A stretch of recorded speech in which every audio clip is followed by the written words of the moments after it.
बोल तोरो बावन बीघा के पुदीना उखड़ जाई।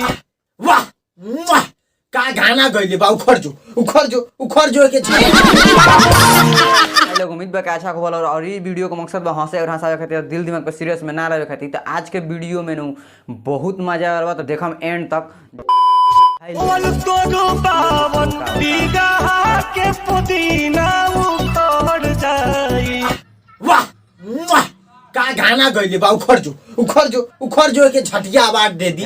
सारे चोर मतलब देखा तारा किंग कहता बोल तोर 52 बीघा के पुदीना उखड़ जाई। कहे भैया पुदीना तो बहुत ऊपर के बात बा, तू हमर झटिया उखाड़ दो वह बड़ी बात हो जाई। और तोहरे जैसन सिंगर के ना हम पेल के गड़िया पड़े धुआं निकाल देली एकदम हैसे।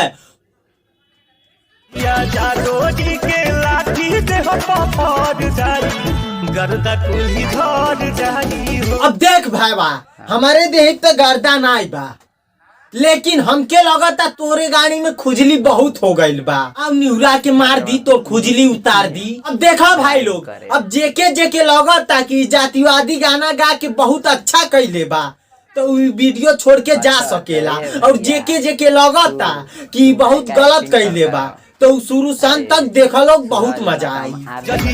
हीरो के लाठी देह पे पड़ जाई, गर्दा कुल्ही झड़ जाई हो। अच्छा जब जादू जी के लाठी देही पे पड़ जाई तो गर्दा उतर जाई और हम जौन तो के लाड़वा चलांग मारब तो कपड़ा फाट जाई ओकर का।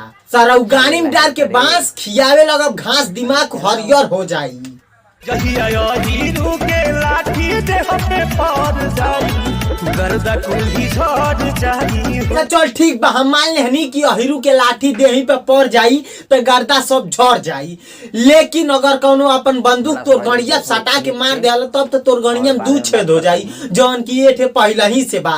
तब का करबे दोनों छेद आए हगबे सारे सरवाए कर ही वजह से यूपी बिहार में अहिरान के उठान बाबुगान होला।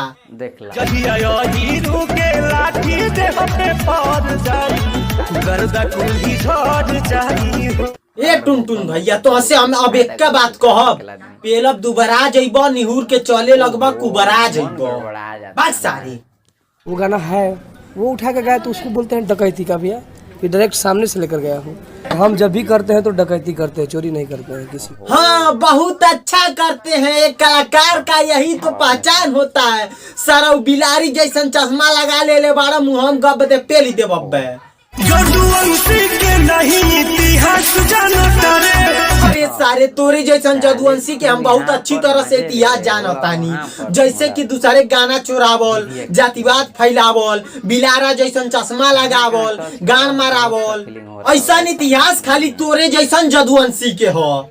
के देन हो कि राज करता रे। ये बात एकदम सही कहले भाईवा, जदुवंशी के देन हो कि राज करतानी। महात्मा गांधी, पंडित जवाहरलाल नेहरू, सुभाष चंद्र बोस, चंद्रशेखर आजाद, डॉक्टर भीमराव अंबेडकर ई सब के तो हम जानते नहीं बानी। लेकिन ये जानतानी कि अहिरे के देन हो कि राज करतानी। भोसड़ी वाले ऐसा गाड़ मारब कि गाड़ फाट के चारपाई हो जाई वही पर राज करिए। तो भाई लोग वीडियो पसंद लगा तो लाइक कर लो। हमारे चैनल पर न्यू आइल बड़ा तो चैनल का सब्सक्राइब कर लो ताकि ऐसा वीडियो अगर आई फैन तो फैन अपलोड करम तालो के